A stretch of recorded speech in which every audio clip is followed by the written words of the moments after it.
पिता की डायरी। माँ, पिताजी कहाँ गए हैं? डॉक्टर श्याम ने घर में आते ही अपनी माँ से पूछा। श्याम की माताजी बोली, पता नहीं बेटे, देखो लाइब्रेरी में होंगे।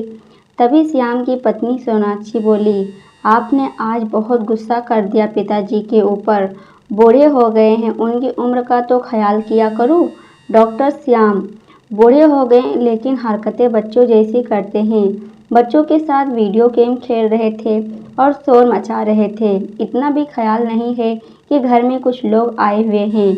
डॉक्टर श्याम बड़बड़ाते हुए लाइब्रेरी में चले जाते हैं। वहां जाकर देखते हैं कि पिताजी की डायरी खुली हुई है और हवा से पन्ने फड़फड़ा रहे हैं। डॉक्टर श्याम मन ही मन में बोलते हैं, देखो डायरी भी खुला छोड़ दिया है, फट जाएगी। ऐसा बोलकर डायरी समेटने लगते हैं। ऐसे तो दूसरों की डायरी पढ़ना मैनर्स के खिलाफ होता है, लेकिन उसमें अपना नाम पढ़कर उत्सुकता से वो डायरी लेकर वहीं चेयर पर बैठकर पढ़ने लगते हैं। जानते हो बेटे, जब तुम पहली बार इस दुनिया में आए तो न जाने कितने ख्वाब इन आँखों में सज गए थे। जब तू माँ के सीने से लगकर दूध पीता था तो मैं चुपके से देखा करता था। घंटों अपने पेट पर सुलाकर रखता, सारा प्रेम लाभ लुटा देना चाहता था तुझ पर। लेकिन वो क्या है ना कि पिता बनने के साथ साथ कई जिम्मेदारियां आ गई थी इन कंधों पर। तुम्हारी हर ज़रूरत पूरी करने की जिम्मेदारी, तुम्हें समाज में कामयाब बनाने की जिम्मेदारी, तुम्हें अनुशासित रखने की जिम्मेदारी, तुम्हें मजबूत बनाने की जिम्मेदारी, ताकि तू कदम से कदम मिलाकर इस दुनिया के साथ चल सके। इस सारी जिम्मेदारियों को निभाते निभाते एक पिता कब अपने कोमल भावनाओं के ऊपर एक कठोर आवरण ओढ़ लेता है, ये तो उसे खुद भी पता नहीं चलता। जानते हो बेटे, मुझे जलन होती थी तुम्हारी माँ से। जब तू अपनी माँ से मीठी मीठी प्यारी प्यारी बातें करता था, मैं चुपचाप सुना करता था दूसरे कमरे से, और मन ही मन खुश हुआ करता था, लेकिन डरता था तुम्हारे सामने आने से, कहीं मेरी सच्चाई तुझे पता ना चल जाए। उस दिन जब तुम्हें चोट लगी थी, घुटने से खून बह रहा था, भागकर तेरी माँ दवा लेकर आ गई और रोते हुए उस पर दवा लगा रही थी। मैं भी भागकर आया था, लेकिन तुझे देखकर अपना सर घुमा लिया था मैंने। तुझे लगा था कि मुझे तकलीफ नहीं हुई। ऐसा नहीं था मेरा बच्चा, बहुत तकलीफ हुई थी। तू तो मेरे कलेजा का टुकड़ा है और चोट मेरे कलेजे को लगी थी। आंखों में आंसू आ गए थे मेरे, कहीं तू मेरे आंसू को देख ना ले, इसलिए अपना सर घुमा लिया था मैंने, क्योंकि तुझे तो अभी कई बार गिरना था, गिरकर उठना था, ऐसे कई चोटों का सामना करना था तुझे। तू मेरी आंखों में आंसू देखकर कमज़ोर न बन जाए, इसलिए तुझे मजबूत जो बनाना था। और उस दिन जिस दिन तुमसे एक एक रुपये का हिसाब मांगा था, ऐसा नहीं था रे पगले कि मुझे तुझ पर विश्वास नहीं था। मुझे तुझ पर विश्वास था, तभी तो पैसे देकर बाजार भेजा था। मैं तो तुझे पैसे का मोल सिखा रहा था, तू कहीं पैसों को गलत जगह पर ना खर्च करे। मुझे फिक्र थी तुम्हारी, बस इसलिए हिसाब। और उस दिन जब दोस्तों के साथ पार्टी करने के लिए पैसे मांगे थे तूने, और मैंने मना कर दिया था, फिर तेरी माँ ने तुझे पैसे दे दिए थे पार्टी करने के लिए, इसलिए तो तेरी माँ से कभी उन पैसों का हिसाब नहीं मांगा मैंने। फिर भी तेरी फिक्र भी थी मुझे कि कहीं तू दोस्तों के साथ गलत संगत में ना पड़ जाए, इसलिए तेरे पीछे पीछे गया। तू दोस्तों के साथ खूब मस्ती कर रहा था, झूम झूम कर नाच रहा था। मेरा भी मन किया आज सारे बंधन तोड़कर तेरे साथ खूब मस्ती करूं, मन भर के नाचूं गाऊं, लेकिन उस दिन भी रोक लिया मैं खुद को। सोचा पहले तू एक कामयाब इंसान बन जाए, फिर तेरे साथ खूब मस्ती करूंगा, ढेर सारी बातें करूंगा।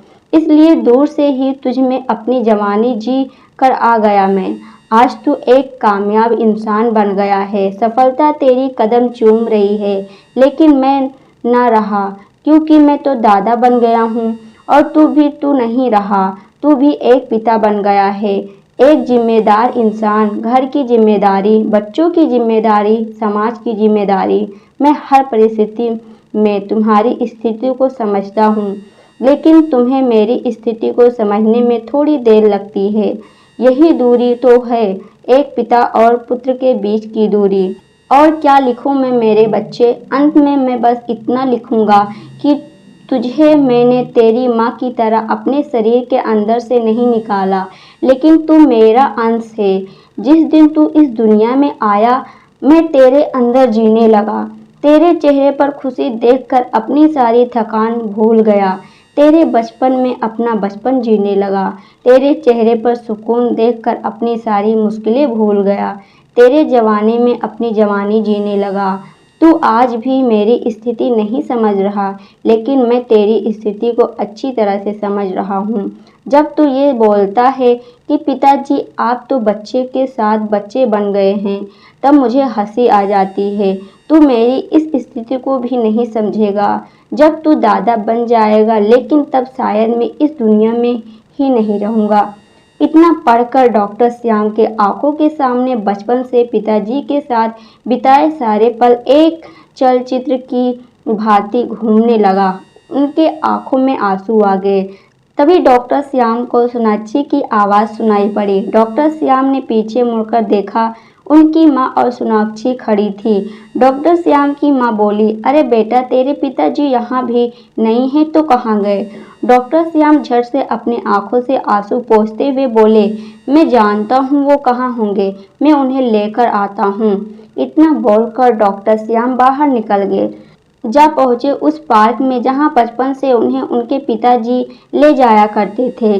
शायद पिता पुत्र के बीच की दूरी खत्म करना चाहते थे, लेकिन कभी खत्म नहीं कर पाए। जाकर देखा, पिताजी वहीं उस बेंच पर अकेले बैठे थे। डॉक्टर श्याम वहीं उनके बगल में बैठ जाते हैं और बोलते हैं, पिताजी आपने अच्छा किया जो ये दूरियां बनाए रखी। आज मैं जो भी हूँ आपके कारण ही हूँ। कई बार मेरा मन करता था स्कूल बंक कर देता हूँ, दोस्तों के साथ मूवी देखने चला जाऊँ। कई बार मेरा मन स्कूल नहीं जाने का करता था। कई बार दोस्तों के साथ पार्टी में शराब पीने का मन करता था, लेकिन हर बार आपका गुस्से वाला चेहरा याद आ जाता था। हर बार आपके डर से अपने कदम पीछे खींच लेता था। पिताजी आप हर बार मेरा हाथ पकड़कर गलत रास्ते पर जाने से रोक देते थे। बस आज मैं इतना कहना चाहता हूँ कि मैं आपसे बहुत प्यार करता हूँ। इतना बोलते बोलते डॉक्टर श्याम का गला भर आया। डॉक्टर श्याम के पिताजी डॉक्टर श्याम को गले से लगा लेते हैं। दोस्तों, इस वीडियो के बारे में आपकी क्या ख्याल है, कमेंट करके ज़रूर बताइएगा। वीडियो पसंद आई हो तो लाइक शेयर करना मत भूलना। अगर आप चैनल पर नए आए हो तो चैनल को सब्सक्राइब जरूर कर लेना। पूरी वीडियो देखने के लिए आपका बहुत बहुत धन्यवाद।